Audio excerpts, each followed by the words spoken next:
ինչ է գնացել, բայց ենթադրում եմ, սա զուտ իմ ենթադրությունն է, որ երևի ինպես զայրացել է, որ որոշ հայաստանյան լրատվամիջոցներ իրենց տերերի հրահանգով փորձում են ստեղծել մի տպավորություն, թե իբր ինչ որ տնտեսական խնդիրներ կան, ոչ մի խնդիր չկա հանգիստ է։ Դե մի վարդ։ Ես էլ ձեր հարցին պատասխանեցի։ Ես էլ ձեր հարցին պատասխանեցի։ Դե ասեցի չկա։ Բացարձակ։ Ռուսական կողմից թե Պուտինը, թե Օվերչուկը շատ կոշտ հայտարարություններ հնչեցրեցին, այստեղ էլ դա շարունակվեց, օրինակ Ալես Սիմոնյանն ասում է, եթե գազի գինը թանկանա, կամ դիակումից համ հապկի։ Բայց ինչի պետք է գազի գինը թանկանա։ Դե ձեր թիմակից։ Չէ, մի վայրկյան ինչի պետք է թանկանա։ Մի վայրկյան ես ձեր հետ չեմ, Ռուսաստանի Դաշնության նախագահը նման ակներ չի արել։ Ձեզ եմ հարցում, ինչի պետք է թանկանա։ Այսինքն ակներ Մի վայրկյան, չի ինչ էլ, գազի գինը ինչի պետք է թանկանա։ Դուք ուզում, մի վայրկյան, դուք նկատի ունեք, որ Ռուսաստանը պետք է, չգիտեմ, ինչ որ պայմանավորվածություններ չկատարի, ճշնամական գործողություններ կատարի, ինչի համար։ Նման ակնարկ կանում են հայաստանյան որոշ քաղաքական ուժեր եւ նրանց ենթարկվող լրատվամիջոցներ սերի բարեկամներ։ Ներողություն, մի ընդհատեկից, ես թիրախավորում եմ լրատվամիջոցներին։ Մի վարքյան, ես թիրախավորում եմ լրատվամիջոցներին, ես թիրախավորելու եմ լրատվամիջոցներին։ Ուզում եմ բոլորդ իմանաք, որ ձեզնից բոլոր այն լրատվամիջոցները ձեզնից, ովքեր թափանցիկ չեն ներկայացնում իրենց ֆինանսական աղբյուրները հայտնվելու են իմ թիրախի ներքո։ Հիմիկվանից իմացեք։ Ինչ վերաբերում ես նույնիսկ չգիտեմ դուք որ շատ լավ, հեչ թափանցիկ չի, ես չգիտեմ ով է ֆինանսավորում։ Իդեպ շնորհակալ կլինեմ, եթե հայտնեք հիմա։ Դե հայտնեք իմանանք, հայտնեք բոլորս իմանանք։ Ով է ֆինանսավորում։ Բայց ներողություն։ Իմ մայրը խմբագիր չի, մի վարքյան էլի։ Հարգեք նրա հիշատակը։ Դե հիմա լսեք, ես ձեզ խնդրում եմ նախ ձեզ պահել դաստիարակված, ոչ մի դաստիարակված մարդ չի, մի վարքյան, ուրեմն լավ չի դաստիարակել իմ մայրիկը ձեզ, որովհետև դաստիարակված մարդը երբեք որևէ մարդու չի ասի հարգեք ձեր մոր հիշատակը։ Իսկ հիմա լռեք, այո, ուրեմն ես ցավում եմ, որ իմ մայրիկը ձեզ լավ չի դաստիարակել, բայց ինձ լավ է դաստիարակել։ Հիմա անցանք հաջորդ հարցերին։ Հիմա լռեք։ Ավարտելով թեման, ձեր այս փուչիկը, որը դուք ուզում եք փչել, թե իբր Ռուսաստանի հետ տնտեսական խնդիրներ կա, ես հասկանում եմ դուք ինչ եք այդ փուչիկը ուզում փչել, որովհետև օրինակ Կալուգացի օլիգարխը պատրաստվում է դա դարձնել իր քաղաքական կամպանիայի մաս։ Այդ փուչիկը փչել չի ստացվելու, այլ հարց է։ Ասում եք փուչիկ, պարոն Ռուբինյան, բայց Ռուսաստանի փոխվարչապետը ասում է, որ Հայաստանի հետ օրինակ պայմանավորված։ Ռուսաստանի փոխվարչապետը նման բաներ ասում է 1 տարի առաջ, 2 տարի առաջ, ասեք, լավ չի, չէ՞, ասեք։ Հայտարարում է, ասում է Հայաստանի գործընկերների հետ պայմանավորվում ենք մի բան։ Ոնց ուզում եք դուք կարող եք հեռանալ։ Ես որևէ խնդիր չունեմ, կարող եք բոլոր այն լրագրողները այստեղ ներկա,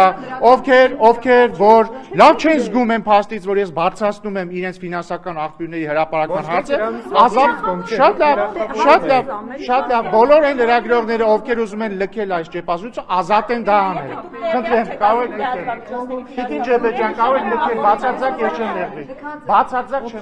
Խնդրում եմ հեռացեք, եթե ուզում եք։ Ես հարցս տամ։ Շատ լավ։ Մի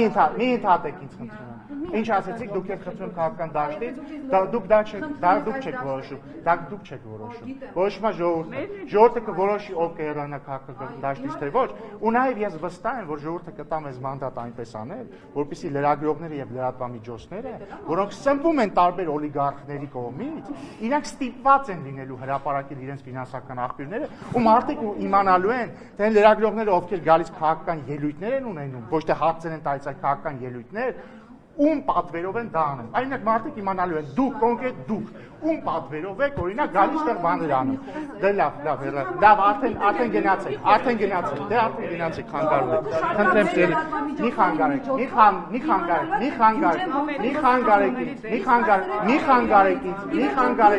Խնդրեմ շողի։ Պարոն Ռուբինյան, հիմա Ռուսաստանի փոխվարչապետը ասում է հարցազրույցում ասում էր, որ ըստ էության միտքային էր, որ ասում է խոսվում է Հայաստանից ամենաբարձր մակարդակով Ռուսաստանի հետ լավ հարաբերությունների մասին, նորմալ հարաբերությունների մասին, բայց ասում է լինում են դեպքեր, երբ հայկական կողմի հետ պայմանավորվում ենք մի բան, բայց գործնականում այլ պատկեր ենք տեսնում, որպես օրինակ նշում է երկաթուղու հարցը, ասում է մեզ բարձր մակարդակով առաջարկում են կառուցել այդ երկու կտորները, մենք դրական քննարկում ենք եւ դրական արձագանք ենք տալիս եւ դրան հաջորդում է վարչապետի հայտարարությունը հարցազրույցի տեսքով ընդ որում, որտեղ ինքը արդեն այլ առաջարկ է անում առհասարակ կառավարման իրավունքը այլ երկրի հանձնելու, սա որպես օրինակ է նշում եւ հաջորդը ասում է եկել է այն մոտենում է Հայաստան այն կետին, երբ մենք պետք է հնարավոր է վերանայենք Հայաստանի հետ մեր տնտեսական հարաբերությունները, համագործակցությունը։ Հիմա դուք ասում եք ամբողջական այս հայ-ռուսական հարաբերությունների հետ կապված հարցերը փուչիկ են Հայաստանի։ Ես այդպես բան չեմ ասում։ Չէ, լարվածություն եւ այլ խնդիրների մասին։ Շատ լավ, ուրեմն այս երկու հայտարարությունները դուք ասեք ինչի մասին են խոսում։ Եվ նախ Ռուսաստանից տարբեր ընդհանրապես համաձայն չեմ եւ դրա մասին շատ է խոսվել, այդ թվում վարչապետն է խոսել, կրկնելու կարիք չեմ տեսնում։ Պետք է ասեմ, բայց այս խոսակցությունները, այս թեմաները նոր չեն, այսինքն նախորդ տարի էլ է խոսվել դրա մասին, դրա նախորդ տարի էլ է խոսվել դրա մասին։ Ինչպես տեսել եք, ոչ մի կատաստրոֆիկ բան տեղի չի ունեցել։ Ռուսաստանը մեր բարեկամ երկիրն է, մենք շարունակում ենք մեր բարակարգման հարաբերությունները։ Մի խանգարեք հեռախոսով գնացեք հեռու խոսեք։ Գիտեմ, որ շատ դաստիարակված եք, բայց գնացեք հեռու խոսեք։ Եվ մենք շարունակելու ենք շատ բարեկամական մթնոլորտում քննարկել, բնականաբար ոչ բոլոր հարցերի շուրջ եք համաձայն լինելու։ Հիմա օրինակ Ռուսաստանից այլ բաներ են հնչում։ Օրինակ ասում են, որ ասենք, չգիտեմ, Ազատություն ռադիոկայանը վատ գործունեություն է ծավալում Հայաստանում։ Հավանաբար կհիշեք, չէ՞, իրենց արտգործնախարարության խոսնակն էր, եթե չեմ սխալվում։ Մի քանի ամիս առաջ Ազատություն ռադիոկայանին շատ վատ ձևով էր բնութագրում։ Հիմա ինչ անենք, փակենք Ազատություն ռադիոկայանը։ Չէ, հիմա ասում են տարբեր բաների շուրջ համաձայն ենք, տարբեր բաների շուրջ համաձայն չենք։ Բայց դուք կարող եք հանգիստ լինել, չենք փակելու Ազատություն։ Իսկ համաձայն եք այն գնահատականի հետ, որ Հայաստանը գործնականում պայմանավորվում է այլ բան, բայց գործնականում անում է այլ եւ այս երկու օրինակը ես կարծում եմ, որ ի հեճուկս բոլոր պնդումների, որ Ազատություն ռադիոկայանը Հայաստանում վատ գործունեություն է ծավալում, հակառուսական գործունեություն է ծավալում, մենք այդ որակումներին համաձայն չենք եւ կարծում ենք, որ Ազատություն ռադիոկայանը կարող է ազատ շարունակել իր գործունեությունը պայմանով, որ կհրապարակի իր ֆինանսական աղբյուրները, ինչ անում է, իդեպ օրինակ ոչ մի բան չեմ կարող ասել Ազատություն ռադիոկայանի, որտեղ բոլորը գիտեն, որ ԱՄՆ կառավարությունն է ֆինանսավորում։ Երևանի եւ Մոսկվայի միջև եղածի հետ կապված ինչ։ Դե ես ասացի, ես երկաթուղու վերաբերյալ մեր դիրքորոշումները հայտնի են, վարչապետ Փաշինյանը ասել է նաև, որ մենք չենք պատրաստվում Ռուսաստանի մեջքի ետևում ինչ որ բան անել, չենք ուզում որևէ հարց սրել, բայց մենք ունենք կոնկրետ խնդիր եւ այդ խնդիրը քննարկում ենք, քննարկման փուլում է, այսքան բան որևէ չգիտեմ, աշխարհացունց բան տեղի չի ունեցել եւ չի ունենա հանգիստ եղել։ Եթե Հայաստանի շահերից չի բխում ռուսական կառավարումը, այդ ես ձեր բոլոր հարցերին արդեն պատասխանեցի, մանավանդ որ ձեր հարցերի մի մասը դուք ի ուրախություն բոլորիս նաեւ հնարավորություն եք ունեցել տալ։ Անձամբ վարչապետ Փաշինյանին նախորդ շաբաթ էլ եք տալիս, երբ որ կառավարության նիստից հետո հարց ու պատասխանել բոլոր հարցերին ձեր սպառիչ պատասխանել։ Կարապետյանն ասում է դուք իրենք ամեն ինչ անում են, հանուն Հայաստանի ամեն ինչ զոհաբերում են։ Իսկ դուք օրինակ Իսկ ինքը հանուն Հայաստանի չի պատասխանում, զոհաբերի ռուսական եւ կիպրական անձնագրերը։ Գիտեմ, բայց ասում եք դուք Հայաստանի Դե գուցե սկզբի համար զոհաբերի իր կիպրոսյան եւ ռուսաստանյան անձնագրերը։ Օրինակ նույն ձև էս ինչ որ թրենդ է, հա, ոնց որ փրկիչների մոտ ամեն մեկը մի 6 երկրի քաղաքացիություն շալակած գալիս են երկիրը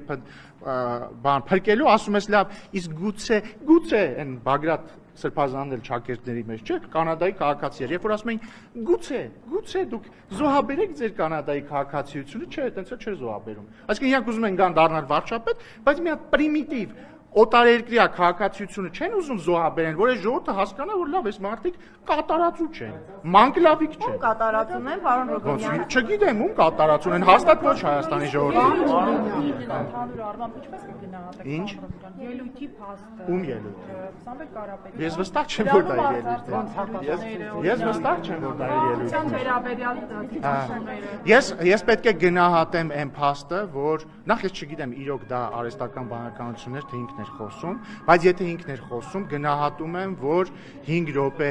20 դուբլով խոսելուց ինսուլտ չի խփել նրան, ես գնահատում եմ, որ կենթանի է մնացել այդքանից հետո, հույս ունեմ հաջորդի, որ օրինակ ինքը հնարավորություն կստեղծի, որ դուք բոլորով գնաք եւ իրեն հարցեր տաք, չէ՞ որ ինքը ժողովրդավար է, ուժեղ է, չէ՞ նա, շատ ուժեղ է։ Ես վստահ եմ, որ ուժեղ Սամվել Կարապետյանը ոչ մի դեպքում չի վախենա ձեր հարցերից։ Ես վստահ եմ, որ Նարեկ Կարապետյանից ուժեղ Սամվել Կարապետյանը, սա շատ կարևոր է, ուժեղ Սամվել Կարապետյանը չի վախենա պատասխանել Նարեկ Կարապետյանի մեկ հարցից։ Կիրակոսյան, հազար ներողություն աջան։ Նարեկ Կիրակոսյանի մեկ հարցից չի վախենա Սամվել Կարապետյանը։ Ես վստահ եմ, որովհետև նա շատ ուժեղ է։ Ես վստահ եմ, որ Շողիկն էլ հո Կարապետյանն է։ Գալստյան, Շողիկ Գալստյանի, ես վստահ եմ, որ Շողիկ Գալստյանի մեկ հարցից չի վախենա ուժեղ Սամվել Կարապետյանը։ Ես վստահ եմ, որ Ռիփսիմե Ջեբեջյանը չի վախենա ուժեղ Սամվել Կարապետյանից եւ կտա 1 կամ 2 հարց։ Ես վստահ եմ, որ Ռիփսիմե Ջեբեջյանը ասես կկանգնի եւ մի հատ 10 րոպեանոց քաղաքական ելույթ կունենա ուժեղ Սամվել Կարապետյանի դիմաց, բայց օրինակ այստեղ նստած է Արմատ մեդիայի լրագրողը, որը ֆինանսավորվում է ուժեղ Սամվել Կարապետյանի թիմակիցների կողմից, այ վստահ եմ, որ Արմատ մեդիայի լրագրողը իհարկե մեծ հաճույքով հարցեր կտա Սամվել Կարապետյանին։ Խնդրում եմ մի ընդհատեք, գնացեք իր տուն հարցեր տվեք, գնացեք տուն հարցրեք, պարոն Կարապետյան, կամ չգիտեմ ոնց եք իրան դիմում, ինքն իր շրջապատն է, չէ՞ ձեզ ֆինանսավորում։ Գնացեք ասեք, պարոն Կարապետյան, ինչի Ռուսաստան եւ Կիպրոսի քաղաքացիություններից չեք հրաժարվում։ Չէ՞ որ դուք ամեն ինչ պատրաստ եք զոհաբերել հանուն Հայաստանի։ Խնդրում ենք, զոհաբերեք ձեր ռուսական եւ կիպրոսյան պասպորտը, պարոն Կարապետյան։ Ուժեղ առաջնորդ, ուժեղ, գնացեք ասեք։ Իսկ ինչ այդ պարոն Կարապետյանն ասում է, որ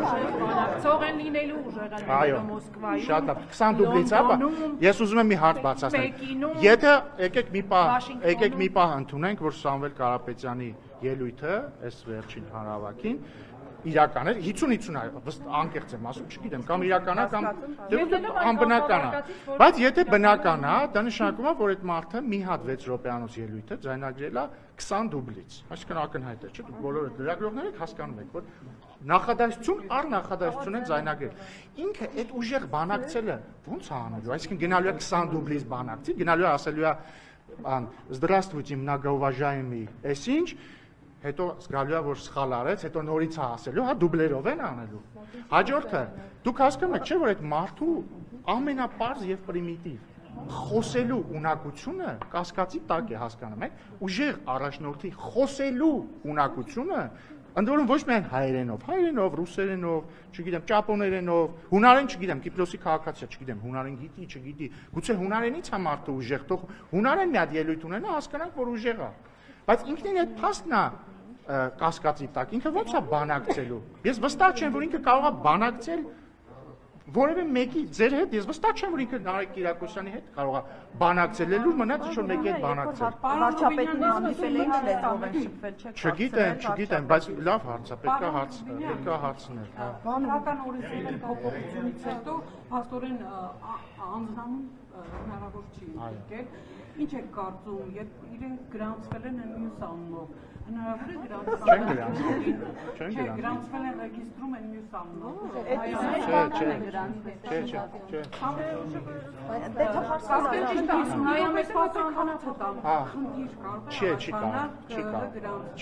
Չեմ կարծում։ Համենայն դեպս ոչ դեր ասած կոնտեքստում հաստատ չի։ Ռոբինյան, կներեք, դուք ես կան խոսում եք Սամվել Կարապետյան եւ այլն,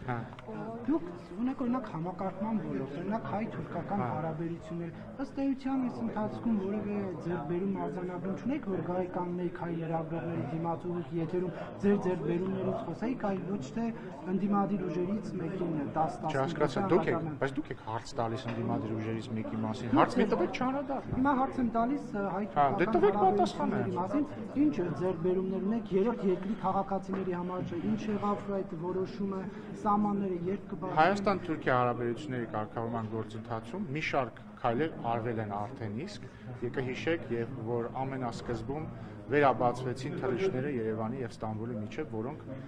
դադարեցված էին մի քանի տարի։ Կհիշեք նաեւ, որ պայմանավորվածություն ձեռք բերվեց ուղիղ ավիաբեռնափոխադրումները հնարավոր դարձնելու մասին, ինչը արված է։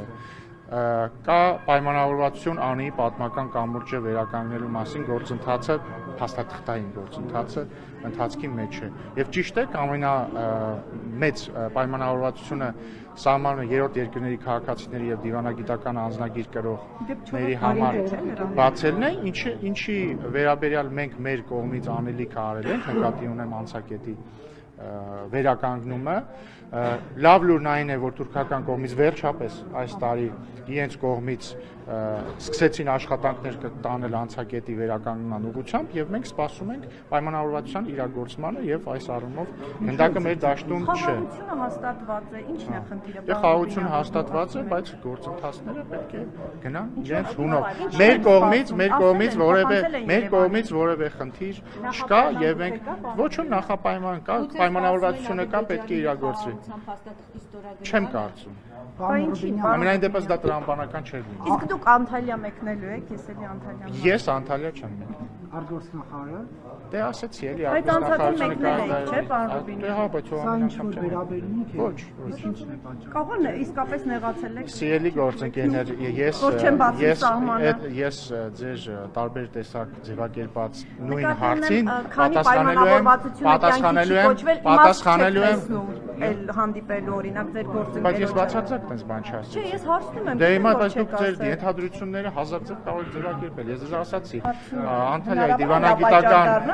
Անտալիայի դիվանագիտական ֆորումին կլինի ներկայություն կիմանաք ինչ մակարդակով, ոնց եւ երբ։ Պարոն Ռուբինյան, ապրիլի 24-ին կառավարական պատվիրակություն Ծիծեռնակաբերդի հուշահամալիր այցելելու է, թե ոչ։ Բայց ամեն տարի այցելում է, ենթադրում այս տարի։ Ինչ է քաղաքական առաջնահերթություններում զուտ չէ։ Ինչ է փոխվում։ Դե այն որ այլևս ցեղասպանությունը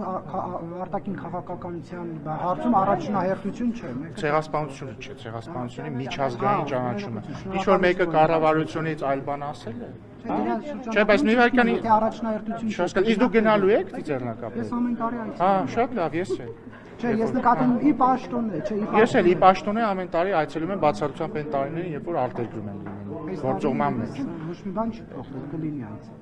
Բայց ինչի՞ պիտի չլինի։ Այսինքն դուք այնքան եք այդ դուք չէ էլի անձամբ նկատում ես ձեր լրագրողական դաշտը այնքան է փուչիկը փչել ուրացում որ հիմա դուք սկսել եք ինքը ներողություն հա որովհետև բոլորի գործունեության բանն է այնքան եք փչել ես ուրացում ես իմ ինչ դավաճան ես ինչ որ ինքներիդ սկսել եք այդ աբսուրդներին հավատալ հա Զուտ որ այլևս Սիրելի Նարեկ, ցեղասպանության միջազգային ճանաչումը նաև առաջնահերթություն չի եղել մինչև 98 թվականը Լևոն Տեր-Պետրոսյանի նախագահության տարիներին։ Բայց դա չի նշանակում մի բան է, երբ որ դու մի բան դնում ես քո թոփ առաջնահերթություն որպես միջազգային քաղաքականության մաս։ Մեկ այլ բան է քո հիշատակի օրը։ Չի մասն է խոսքը։ Դա որ լսեիք հասկանայի։ Ռուբինյան Քանի որ հրապարակվել են առաջավոր քաղաքական հիմնական ուժերի մասնավորապես ընդդիմադիր երյակի, այսպես ասենք, դրական ցուցակները, աչքի անցկացրել եք վստահ եմ այդ ցուցակները, ձեր գնահատական ինչպես է ստացվում, որ երկրորդ նախագահի թիմակիցները հաջողությամբ հանդիպանում են օրինակ Բարգավաճ Հայաստանում կամ Ուժեղ Հայաստանում։ Սա ինչի մասին է խոսքը։ Դե տեսեք, շատ ընդհանուր քաղաքական շահի մասին է խոսում, թե քաղաքական դաշտը ամլացել է, թեկնածուներ չկա։ Դե տեսեք, շատ հատկանշական է, որ փաստորեն կա երագլուխ պատերազմի կուսակցությունը ըստ էության, որոնք են, այսինքն Սամվել Կարապետյանի Զարմիկի գլխավորած ուժը, Սամվել Կարապետյանը դե չի ղեկավարում, որովհետև գլխավոր, այսպես ասենք, ավանգարդում այդ երեք ուժերն են գտնվում։ Սամվել Կարապետյանի Զարմիկի գլխավորած ուժը, Ծառուկյանի գլխավորած ուժը եւ Քոչարյանի գլխավորած ուժը։ Մի վարքան էլի, մի վարքան։ Հիմա ինչ հետաքրքիր իրավիճակ է ստեղծվում։ Քոչարյանի գլխավորած ուժի առաջին համարն է Քոչարյանը եւ վարչապետի տեխնացուն է Քոչարյանը։ Ծառուկյանի գլխավորած ուժի առաջին համարն է Ծառուկյանը, բայց վարչապետի տեխնացուն Ծառուկյանը չէ եւ բացառիկ know-how համաշխարհային քաղաքականության մեջ։ Իրենց վարչապետի տեխնացուն գախնի է, այսինքն Ծառուկյանը ասում է իմ վարչապետի տեխնացու գաղտնի է։ Մի վայրկյան։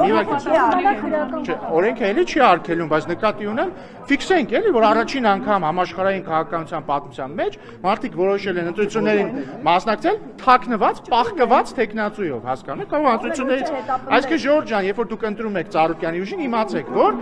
հետո ով ասես կարող է վարչապետի տեխնացու լինի։ Մի վայրկյան։ Հաջորդը, բայց Ծառուկյանի ցուցակի երկրորդ համարն է մարդ, որը 2021 թվականին Ռոբերտ Քոչարյանի գլխավորած ցուցակով մտել է ազգային ժողով, Անդրանիկ Թևանյանը, երկրորդ համար։ Ասեմ ավելին, Տիկին Էլինար Վարդանյանը, որ հենց հիմա Քոչարյանի ուժից պատգամավոր է Ծառուկյանի ցուցակում։ Արեգնազ Մանուկյան եւ այսպես շարք։ Հաջորդը։ Մի վարքյան էլի, Ժորժ ջան, սիրելի բարեկամներ, կթողեք ես հարցս ավարտեմ պատասխանս, հետո կտակ ձեր հաջորդ հարցը, բայց դա հարց չէ, էլի ռեպլիկ է։ Հետո գալիս է Սամվել Կարապետյանի Զարմիկի գլխավորած ուժը։ Երկրորդ տեղում, էլի երկրորդ ցուցակում երկրորդ համարը, մարդ, որը Քոչարյանի փաստաբանն է, եւ որը 21 թվականին Քոչարյանի ցուցակով դարձել է պատգամավոր Արամ Վարդևանյանը։ Հիմա ինչ է ստացվում։ Այդ պատերազմի երրագլուխ կուսակցությունում իրենքն իրար հետ ունեն իրանց մեջ, քանի հատ վարչապետի տեխնացու, գիտեք, 1։ Որտեղ ռուսաստանցի օլիգարխը չի կարող լինել վարչապետի տեխնացու, որտեղ ինքը Ռուսաստան եւ Կիպրոսի քաղաքացի է։ Ծառուկյանը ինքը տեխնացու չի, ասում է չեմ ասիով այն տեխնացու, այսինքն այդ 3 ուժերի մեջ հանրագումարով կա 1 վարչապետի տեխնացու, Քոչարյանն է։ Հիմա ընդ որում ես այդ ցուցակները որ տեսել եմ, իմ մոտ տպավորություն է ստեղծվում, որ իրանք ասած խառնել բաժանել ցուցակ են կազմել, այսինքն ասած ուղղակի մարդկանց անունները գրել են մարդկանց, ասած խառնել են, ամեն մեկը ասած քաշել է ցուցակ են կազմել։ Գագիկ Ծառուկյանը հստակ իմ հարցին պատասխանացեց, որ ինչ ուզում է լինի, թեկուզ Նիկոլ Փաշինյանին հեռացնելու միակ, թույլ տվեք հարցը։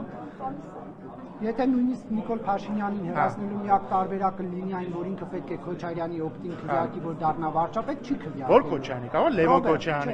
Իսկ կարող Լևոն Քոչարյանի։ Հարցը Ռոբերտով է հնչել։ Դե հիմա ես ասում եմ կարող Լևոն Քոչարյանին քվեարկի։ Ասում եմ հարցը Ռոբերտով եմ տվել։ Հասկանում եմ, ասում եմ տարբերությունը մեծ է, որ Ռոբերտին չքվեարկի, Լևոն Քոչարյանին։ Կարող է Անդրանիկ Թևանյանին է քվեարկում, դարձած մեծ է տարբերությունը։ Ինչու Ռոբերտ Քոչարյանը չեն տալիս։ Կաշխանդվում են, չգիտեմ, բացասական ռեյտինգն է պատճառը, մտածում եք եթե անունը տան ժողովուրդը չի։ Ընդ որում նաև գիտեք ինչն է շատ հատկանշական, որ Ծառուկյանը ասում է մեզ թարմ դեմքեր են պետք։ Ասենք թարմ դեմքը ով է, Քոչարյանն է թարմ դեմքը, ինքը Ծառուկյանն է թարմ դեմքը։ Ֆիզիկապես գուցե լավ է պահպանվել, բան չունեմ ասելու, բայց ինչով է ինքը թարմ, ասենք Ծառուկյանը ինչով է թարմ, կամ ներողություն, ասենք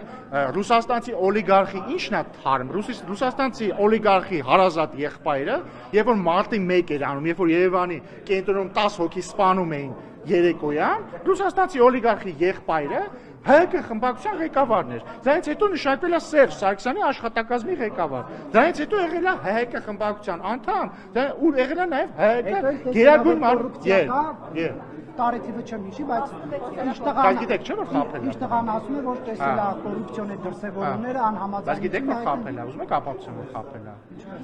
Ռուսաստանցի օլիգարխ Սամվել Կարապետյանի եղբայրը Կարեն Կարապետյանը 2017 թվականին ընտրություններում մասնակցել է ՀՀԿ ցուցակով, ընտրվել է ՀՀԿ պատգամավոր եւ մինչեւ Թավշյա հեղափոխությունը շարունակել է լինել ՀՀԿ պատգամավոր եւ ՀՀԿ անդամ։ Չի միացել։ Այսինքն խաբում են, հասկանում եք։ Ասում է տեսել է, ասում են անհամաձայնություններ ա ունեցել ՀՀԿ-ի հետ։ Ասենք ո՞նց հնարավոր 2017 թվականին անհամաձայնություն ունենալ ՀՀԿ-ի հետ եւ ՀՀԿ ցուցակով դառնալ պատգամավոր։ Մնացել է բայց անհամաձայնանալ։ Դե ուրեմն թող չասեն, որ չի մնացել, այսինքն ՀՀԿ-ի հետ եղել։ Դա նույնն է, ոնց որ ես ասեմ, ես Նիկոլ Փաշինյանը որևէ կապ չունեմ։ Այսինքն 7 տարի է պատգամավոր եմ կպել, ես Նիկոլ Փաշինյանի կապ չունեմ։ Ինչ հարց մի տվեք, ես կապ չունեմ։ Սամվել Կարապետյանը լավ հարաբերություններ ունի Ռոբերտ Քոչարյանին։ Ինչ որ հարցում անհամաձայն։ Կարող եմ, բայց ես թիմի հետ եմ, չէ՞։ Այսինքն տրամաբանական չի, չէ՞ որ հիմա ես ասեմ, գիտեք ինչ կա, ես ԿՊ-ի հետ կապ չունեմ։ Այսինքն ԿՊ խմբակցության պատգամավոր, բայց կապ չունեմ։ Պարոն Ռուբինյան, մի տեսանյութ հրապարակվեց, որտեղ Նիկոլ Փաշինյանի դատարանում ըստ էության դատվում էր Հակոբ Ասլանյանը, պայմանական ասած դատարանում, եւ հարց էր տալիս վարչության նիստում։ Եվ հարց հարց էր տալիս պատկերավորը որ եւ հարց էր տալիս, ասում եք ձեր պատգամավոր դառնալու հարցում ձեր ներդրումը ինչքան է, իմ ներդրումը ինչքան է, եւ Հակոբ Ասլանյանն ասում էր 99.9%-ը ձերն է, պարոն վարչապետ։ Հիմա բոլորին է 99.9%-ով պարտական Նիկոլ։ Օրինակ քանի տոկոս։ Չգիտեմ, ես այդպես հաշվարկներ չեմ անում։ Հակոբ Ասլանյանին կա։ Նիկոլ Փաշինյանը եթե մի օր ձեզ հարցնի, դուք չեմ կարծում, որ ինձ այդ հարցը կտա։ Պարոն Ռուբինյան, նախարարը Սրփոյ Գալյան ասում էր, որ սահմանադրության նախագիծը պետք է քաղաքացիական պայմանագրի վարչությունում, հետո խմբակցությունում քննարկվի, որովհետեւ քննարկում այս ընթացքում վարչությունը, խմբակցությունը տեքստի շուրջ աշխատանքային քննարկումներ, բայց դեռ վերջնականացված քննարկման չենք հասել։ Աշխատանքայինը նկատի ունեք վարչությունում եք տեքստը էլի նայում։ Նկատի ունեմ խառը։ Խառը ոնց։ Նկատի ունեմ հիմա ես չեմ ասելու, այս ինչ օրը քննարկեցինք այստեղ։ Չէ, ուղղակի ուզում եմ ասել, դե քննարկումները շարունակվում են, երբ որ վերջնական պրոդուկտ լինի, մարդիկ վստահաբար կտեսնեն այդ թվում դուք։ Բայց խմբակցությունը թե վարչությունն է անընդհատ։ Ես ասում եմ խառը, ինչ եմ ասում խառը, որովհետև խոսքը պաշտոնական քննարկումների մասին չէ, աշխատանքային քննարկումների մասին։ Հիմա ես չեմ ասելու, չէ, երեկում եմ հանդիպել, ինչ եմ քննարկել, եթե խոսքը պաշտոնական հանդիպման մասին չէ։ Երբ որ վերջնական պրոդուկտ կլինի, վերջնական տեքստ կլինի, բոլորը կտեսնեն։ Չէ, չկա ու անկախության հռչակագիրը հնարավոր չի հեռացնել։ Եվ դուք նկատի ունեք հեռվում հեռացնել, որտեղ անկախության հռչակագիրը կա եւ միշտ մնալու է որպես պատմական փաստաթուղթ։ Որ ասում եք չկա տարակացություն, նկատի ունի միաձայնվում եք, որ նորում հողում չի։ Ես պատասխանեցի ինչքան հերիք էր եւ կարծում եմ հերիք է։ Ինչն էր ձեր հարցը։ Ինչ չբավարար է ձեր պատասխանը, դուք նորից հնչեցրեք։ Ինչն է պատճառը, որ եւ Գագիկ Ծառուկյանը եւ Սամվել Կարապետյանի թիմը խուսափում են բացահայտ ասել, որ իրենց վարչապետի տեխնացուն Ռոբերտ Քոչարյանը։ Որովհետեւ ուզում եմ, դե ինչն էր պատճառը, որ օրինակ ինչն էր պատճառը, որ Մարտուն Գրիգորյանը, որը նույնպես հանգրվանել է Ծառուկյանի ցուցակում, Գյումրիի ընտրությունների քարոզարշավի ժամանակ ասում էր, որ ինքը Վարդան Ղուկասյանին ձայն չի տալու։ Ինչն էր պատճառը, որ ասում էր, տեսեք, ես ԿՊ-ն ուզում եմ գա Վարդան Ղուկասյանին բերի քաղաքապետ, որովհետև ինքը ուզում էր մարդկանց մոլորեցնել, ստանալ քվե, հետո ինչպես տեսակ գնաց ու խմբակցության անդամի պես իր քվեն տվեց Վարդան Ղուկասյանին։ Հիմա նույն ձև իրանք թաքնված, չգիտեմ, ինչ հեքիաթ ասես կպատմեն, իրաց նպատակը հետևյալն է։ Ասել մենք, չէ, ինչ եք ասում, մենք իրար հետ կապ չունենք, օրինակ Ծառուկյանը կասի, չէ, ինչ եք ասում։ Ես ոնց կարող եմ Քոչարյանի հետ կապ ունենալ, մարդ, որը ասենք, իր կուսակցությունը Քոչարյանի ուղիղ հրահանգով է ստեղծել։ Հեռավոր 2007 թվականից հետո մարդ, որը միշտ ընտրություններին պաշտպանել է Քոչարյանին, կամ նույն Սամվել Կարապետյանը պետք է ասի, ոնց կարող ենք մենք Քոչարյանի հետ կապ ունենալ, մարդ, որը մուծել է Քոչարյանի գրավը։ Մի վարքան, կամ ասում են, ինչ կապ ունենք մենք Սերժ Սարգսյանի հետ։ Հեչ, ոնց որ իմ աղբերն է Սերժ Սարգսյանի աշխատակազմի ղեկավար եղել, կամ իմ աղբերն է ՀՀԿ խմբակցության ղեկավարն եղել։ Իրանք ուզում են կեղծ տպավորություն ստեղծել, որ իրար հետ կապ չունեն, որպեսզի քվեներ ստանան, վերջում կպնեն իրար իրանց սիրելի Գյումրիի սցենարը անեն մեկ տարբերությամբ։ Եթե Գյումրիում Գյումրիի սցենարի արդյունքում 6 ամիս հետո Վարդան Ղուկասյանը ձերբակալվեց կաշառակերության մեղադրանքով, այս դեպքում ոչ ոք չի ձերբակալվելու կաշառակերության մեղադրանքով, որովհետև կաշառակերությունը, ինչպես հին եւ բարի ժամանակներում, դառնալու է ոչ միայն դատապարտելի, այլ նաեւ շատ ողջունելի, ազգահաճո, ազգանվեր, ազգային, հարգարժան գործողություն։ Շնորհակալություն։